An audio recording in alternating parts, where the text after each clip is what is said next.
the silent machinery. Your cells are aging right now.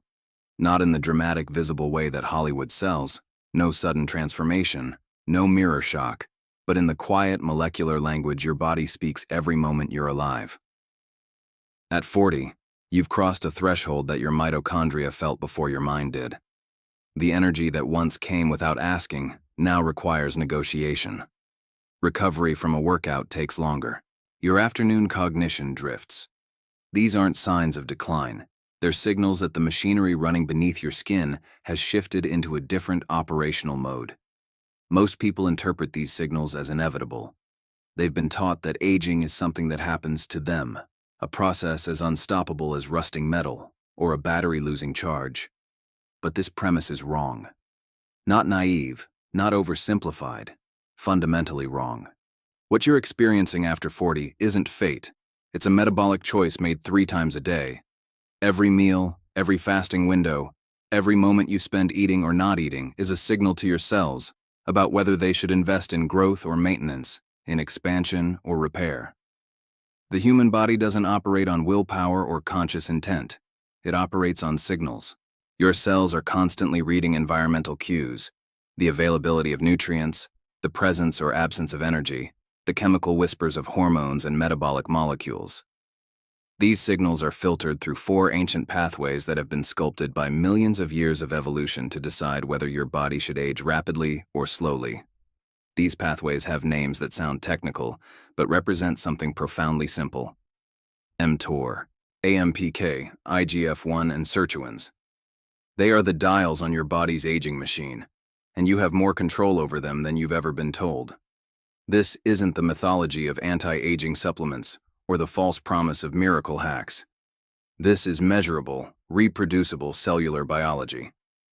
Scientists like David Sinclair at Harvard, studying sirtuins and cellular aging, or researchers mapping the mTOR pathway and its relationship to longevity across every organism tested, from yeast to mice to primates, have shown something radical.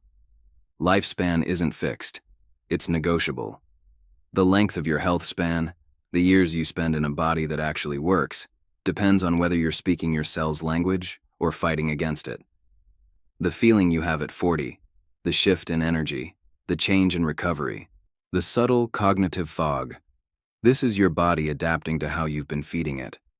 If you've been eating the way most modern people eat, your cells have been living in a state of constant nutrient abundance.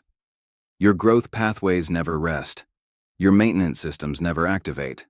Your cellular cleaning mechanisms, the autophagy that removes damaged components, has been kept dormant by the simple act of eating whenever food is available.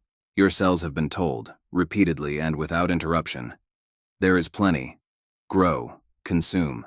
There is no need to repair. That's not sustainable past 40. Your body's capacity for endless growth begins to tax the systems that keep you alive.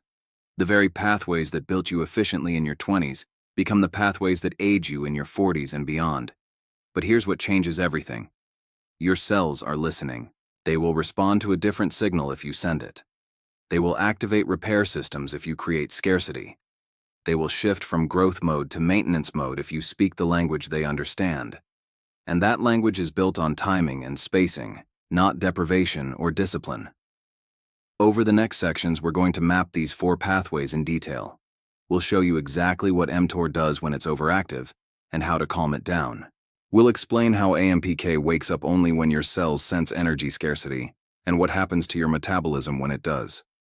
We'll reveal the paradox of IGF-1, how less of it actually extends your life without destroying your muscle. And we'll explore sirtuins, the longevity proteins that only emerge when NAD+ is available, which only happens when your body isn't constantly fed. This isn't theory. This is the mechanism behind why certain eating patterns extend lifespan in every organism that's been tested.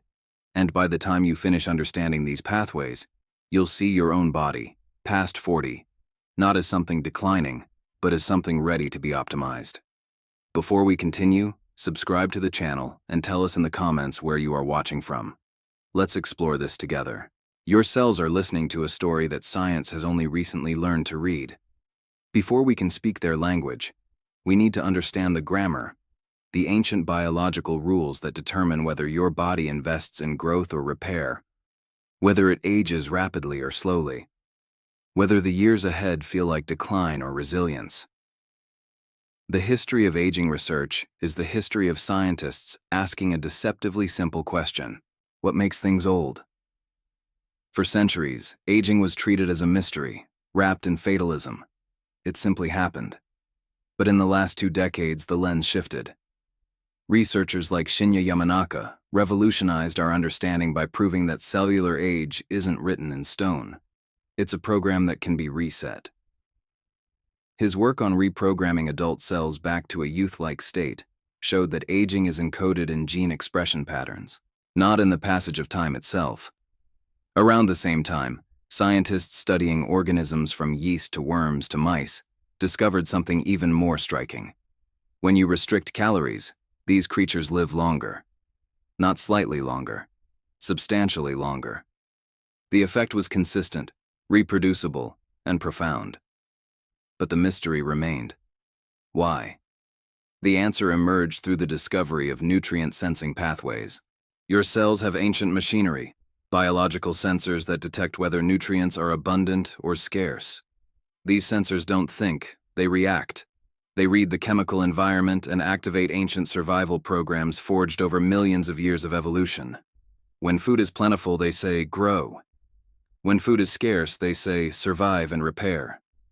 This is the foundation that everything else rests on. The first of these master regulators is mTOR, a protein kinase that acts as your body's growth governor. In your youth, mTOR is your friend. It builds muscle, synthesizes proteins, drives development. But mTOR has a dark side that emerges over time. When it's constantly activated, which happens when you eat frequently, when you consume high amounts of protein continuously, when your body never experiences genuine nutrient scarcity, mTOR keeps your growth pathways perpetually switched on. This creates a metabolic paradox that researchers are only now fully grasping. The same signaling that made growth efficient in your 20s becomes toxic in your 40s. Why? Because mTOR suppresses autophagy. Autophagy is your cell's cleaning system, the mechanism that removes damaged proteins, worn-out mitochondria, and accumulated cellular debris. When mTOR is constantly active, autophagy stays dormant. You're building new proteins while the old, dysfunctional ones pile up inside your cells. This accumulated damage drives inflammation, mitochondrial dysfunction, and accelerated cellular aging. Studies consistently show that chronic mTOR activation shortens the lifespan of cells in culture and living organisms alike. It's not growth itself that ages you. It's growth without pause. Then there is AMPK, the opposite force, the cellular energy sensor that awakens only when fuel becomes scarce. AMPK is like the night shift supervisor in a factory. When the manager steps away and energy runs low, AMPK turns on the restoration protocols. It activates autophagy, triggers mitochondrial biogenesis, and shifts your metabolism toward fat burning. The research is unambiguous. AMPK activation is one of the most potent life-extending interventions known. It's activated by caloric restriction, by fasting, by exercise. But in a body that's constantly fed, AMPK sleeps. IGF-1, the insulin-like growth factor, tells a similar story. Essential for growth and repair in youth, chronically elevated IGF-1 in adulthood is associated with cancer risk and accelerated aging. The biological paradox repeats. The hormone that built you well becomes the hormone that ages you fast. Sirtuins, the so-called longevity proteins, only emerge when NAD+ is available, which only happens when your body isn't drowning in constant nutrient abundance. These 4 pathways, mTOR, AMPK, IGF-1, and sirtuins, form the electrical grid of aging. They're not independent systems. They're interconnected, feeding back on each other, creating cascades of metabolic consequence. The reframe that changes everything is this. Aging past 40 isn't inevitable decay. It's a metabolic choice embedded in your daily eating patterns. Your body hasn't broken. It's been signaled, and signals can be changed. I need to write part 3 of this longevity science script, maintaining narrative continuity while hitting exactly 714 words. Let me craft this section on mTOR suppression following the outline provided. The master switch that controls whether your body ages rapidly or slowly isn't willpower or genetics. It's a protein called mTOR, and right now, in this moment, it's either building you or aging you.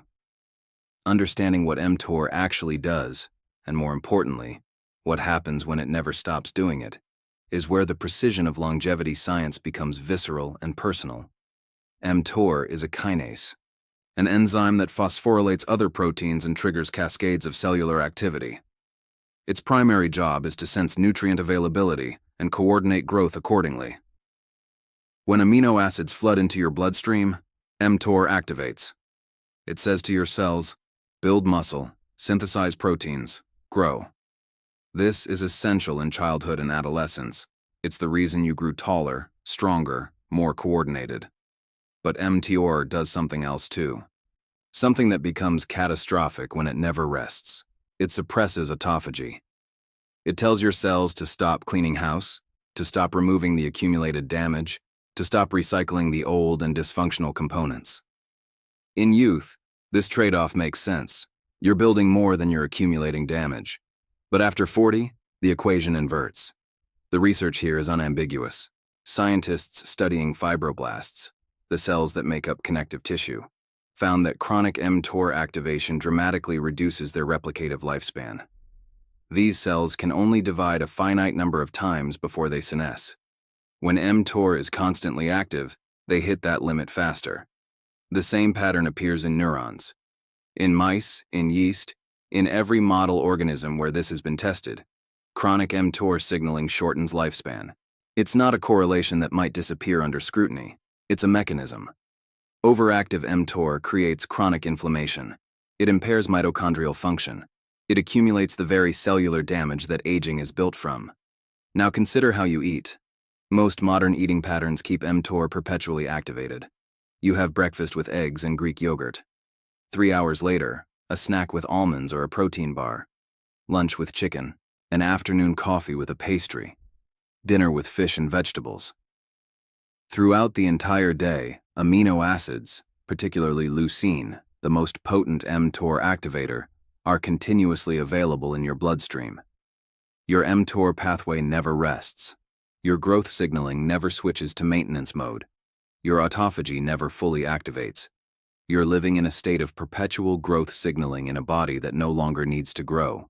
This is the practical anchor that changes everything.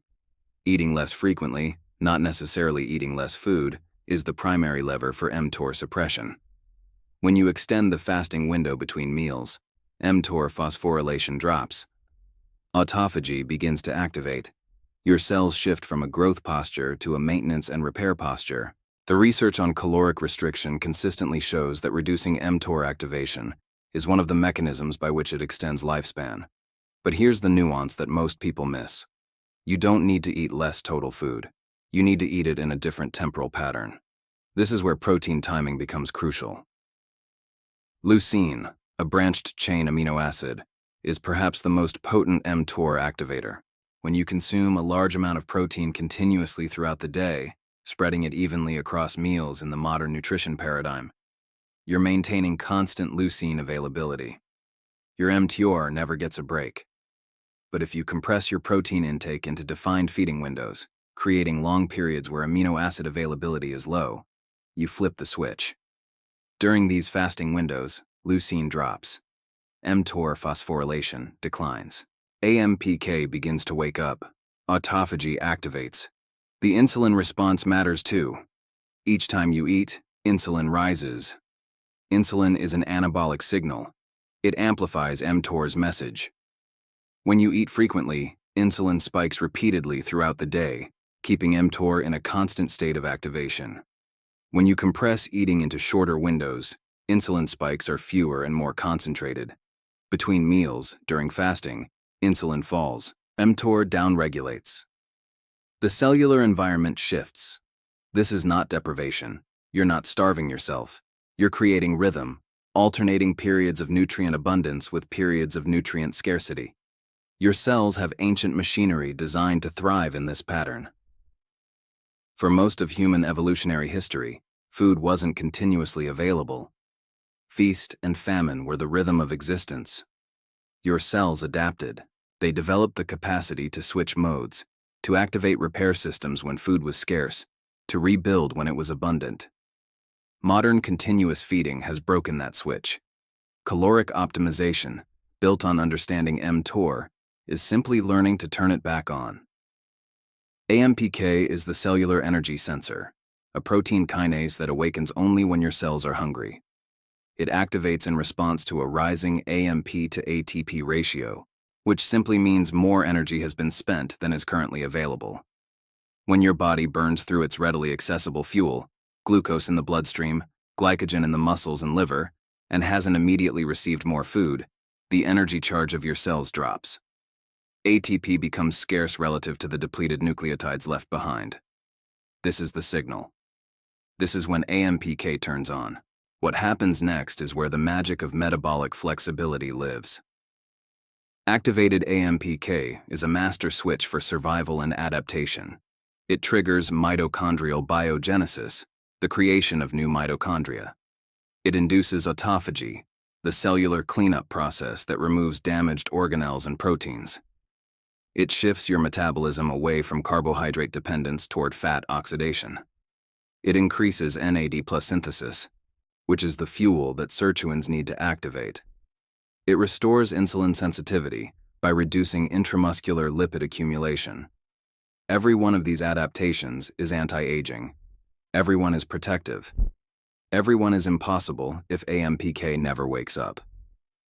Consider what most modern eating does to AMPK. Your first meal arrives within an hour of waking. Glucose floods into your bloodstream. Your cells immediately have abundant fuel. ATP is plentiful. The AMP to ATP ratio stays low. AMPK remains dormant. 3 hours later, you eat again. Your glucose never had time to deplete. Your glycogen stores were never fully mobilized. Your body never needed to activate fat-burning machinery or trigger autophagy. You move through the entire day in a state of metabolic abundance, and AMPK sleeps the entire time. This is the invisible cost of continuous feeding. You're not just chronically activating mTOR, you're chronically silencing AMPK, the very pathway that would rebuild your mitochondria and activate your cellular cleaning systems. The deficit mechanism is where this becomes actionable. Caloric restriction activates AMPK. Fasting activates AMPK. Exercise activates AMPK. These aren't 3 separate interventions with 3 separate mechanisms. They're 3 different ways of creating the same signal. Energy expenditure without immediate nutrient replacement. When you create that deficit, AMPK responds within hours. The cascade begins. Here's what this feels like in lived experience. In the first fasting period of your day, maybe after your final meal the night before until your first meal the next afternoon, your body transitions through several distinct phases. For the first 4 to 6 hours, you're still running on readily available glucose and glycogen. You might feel normal, perhaps a slight clarity as blood glucose stabilizes. After 6 to 8 hours, as glycogen depletes, your body begins mobilizing fat stores. Fatty acids enter the bloodstream. Your brain starts using ketones as fuel. This is where many people feel a dip, genuine hunger, sometimes irritability. This is AMPK fully activated, and your body is learning to burn fat again. It's uncomfortable because it's novel. But if you persist through this transition, which typically lasts 2 to 4 hours, something shifts. Energy stabilizes. Mental clarity emerges. Hunger actually decreases. This isn't placebo.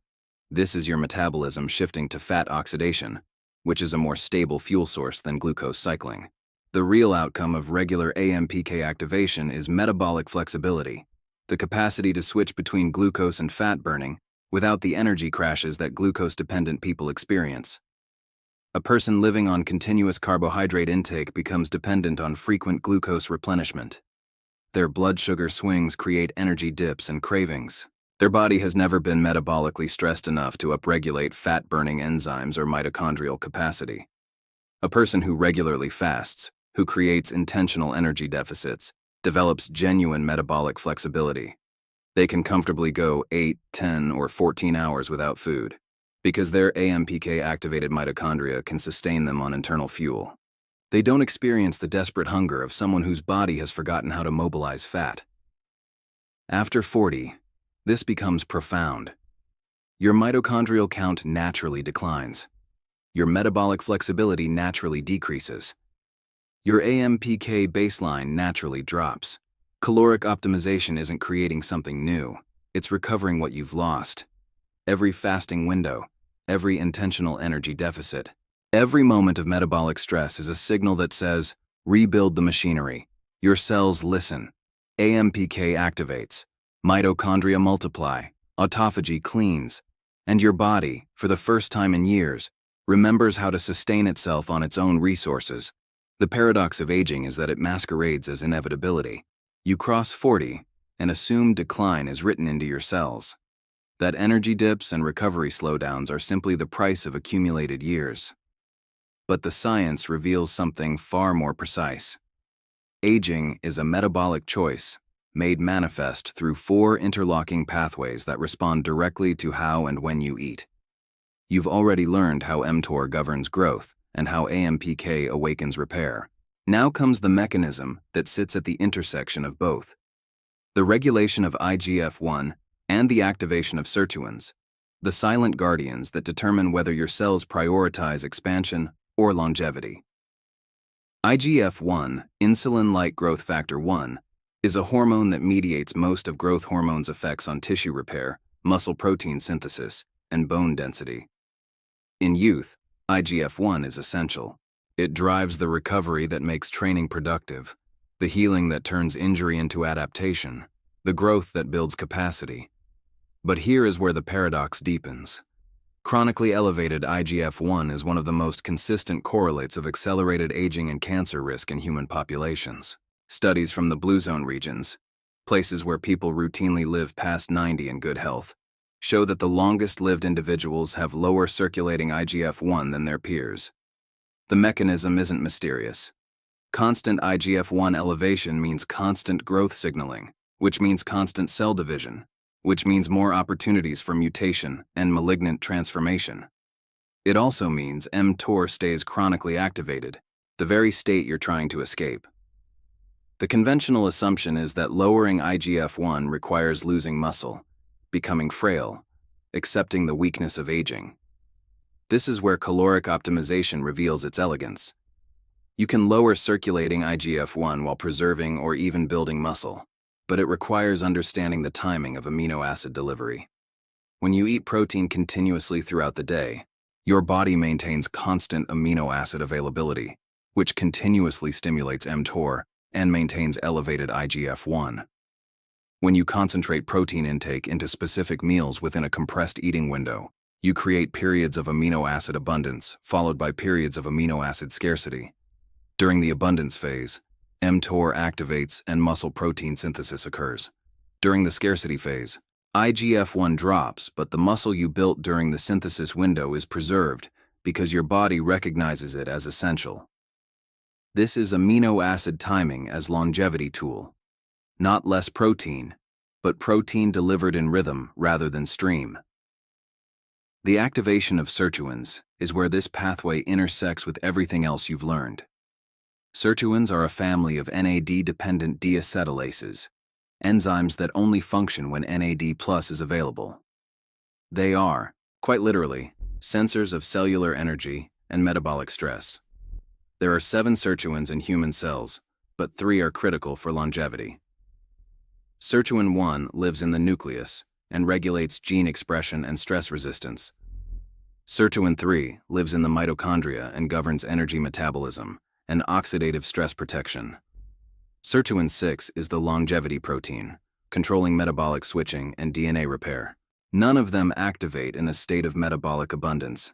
They activate only when energy is scarce, when NAD+ levels rise in response to the metabolic stress of fasting or exercise. They are, in essence, your cell's emergency response team. They only deploy when your body needs them. Here is the signal loop that ties everything together. Fasting lowers insulin, which lowers IGF-1. Lower IGF-1 means less growth signaling, less mTOR activation, less chronic proliferation. Lower insulin means AMPK stays more active, which means more NAD+ synthesis. Higher NAD+ means sirtuins activate. Activated sirtuins trigger autophagy, upregulate mitochondrial function, improve DNA repair, and enhance stress resistance. This isn't four separate mechanisms. It's one integrated response. The ancient metabolic program your cells activate when resources are limited and survival is the priority. Why this matters after 40 is existential. Your sirtuin expression naturally declines with age. Your NAD+ baseline drops. Your cells lose their capacity to respond to stress with repair. You're not fighting youth anymore. You're recovering your own lost machinery. Every fasting window is a message to your sirtuins. Wake up, repair, defend. Every period of lower IGF-1 is permission for your cells to shift from growth mode to maintenance mode. And maintenance mode, paradoxically, is where longevity lives. Your body doesn't age because time passes. It ages because it stopped listening to the signals that kept it young. Caloric optimization is simply relearning to speak your cell's native language, the language of scarcity and adaptation that kept your ancestors alive through unpredictable seasons. The architecture of longevity isn't built on willpower or restriction. It's built on understanding what happens to your metabolism when you stop eating continuously. Most adults over 40 have never experienced a truly fasted state, not because they lack discipline, but because modern food availability has erased the biological stimulus that once shaped human metabolism. Your body evolved through seasons of scarcity followed by abundance. You've evolved through perpetual abundance, which means your cellular machinery for fat oxidation, mitochondrial renewal, and longevity signaling has been dormant your entire adult life. Time-restricted eating is the primary lever that activates this dormancy. The protocol is deceptively simple. Compress your eating into a defined window, typically 8 to 10 hours, and extend your fasting window to 14 to 16 hours. This isn't calorie counting or macronutrient obsession. It's structural. It's architectural. When you eat within a narrow window, mTOR doesn't have the continuous stimulus it needs to stay permanently activated. AMPK isn't perpetually silenced by constant glucose and amino acid availability. IGF-1 has time to normalize. Sirtuins have the NAD+ elevation they need to function. You create the metabolic conditions for longevity signaling simply by inserting hours of non-feeding into your day. The implementation matters more than the ideology. Many people imagine intermittent fasting as a single meal eaten in isolation. This creates a problem. One massive meal causes an enormous insulin and mTOR spike, which defeats the purpose. The elegant protocol within a time-restricted window is 2 distinct eating periods. One substantial meal containing adequate protein, carbohydrates, and fat, followed by a lighter eating period 3 to 4 hours later. This creates 2 peaks of nutrient availability separated by a valley, then 14 to 16 hours of fasting. The 2-meal structure allows you to achieve sufficient daily nutrition while maintaining the pulsatile pattern that supports metabolic flexibility. You're not starving. You're eating, but eating with rhythm. The macronutrient composition during your feeding window is where amino acid timing becomes operational. Most protein should be concentrated in your first substantial meal, 30 to 40 grams if you're over 40, and doing any resistance training. This creates a clear stimulus for mTOR-mediated protein synthesis. Your second meal, lighter, can contain moderate protein, more carbohydrates if you've exercised, and adequate fat for satiety. Then nothing. For 14 to 16 hours, no calories, no amino acids trickling in, no constant mTOR signaling. This is when your body mobilizes stored fat, when AMPK deepens its activation, when sirtuins maintain their function. The contrast is what your cells are listening for. Abundance followed by scarcity, growth followed by maintenance, fed followed by fasted. Beyond time restriction, caloric deficit 3 days per week deepens the signal. This doesn't mean severe restriction, dropping to 800 calories or subsisting on salads. It means intentional modulation.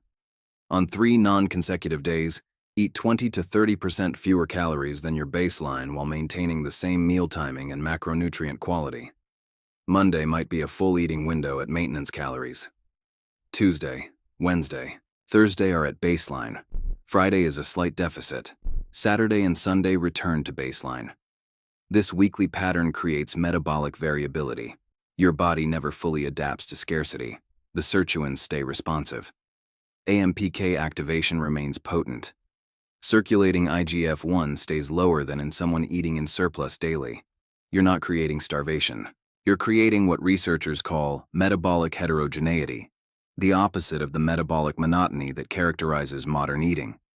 The third layer is movement, not as exercise obsession, but as AMPK trigger and mitochondrial stimulus.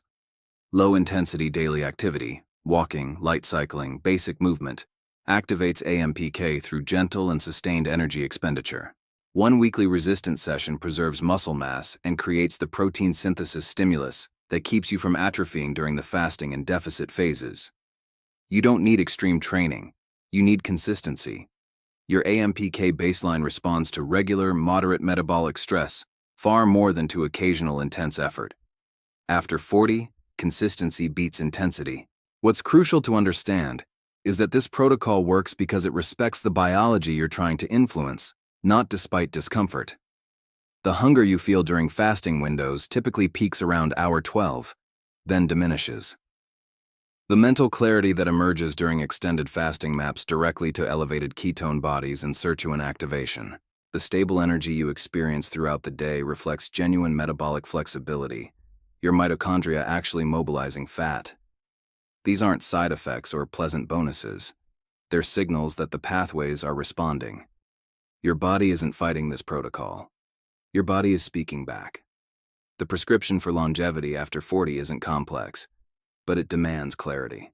The non-negotiable foundation is time-restricted eating practice consistently, a 14-hour fasting window 6 days per week minimum. This single structural change reorients your cellular signaling more profoundly than any supplement or pharmaceutical intervention ever could. You're not forcing your body into compliance. You're removing the constant stimulus that keeps longevity pathways silent.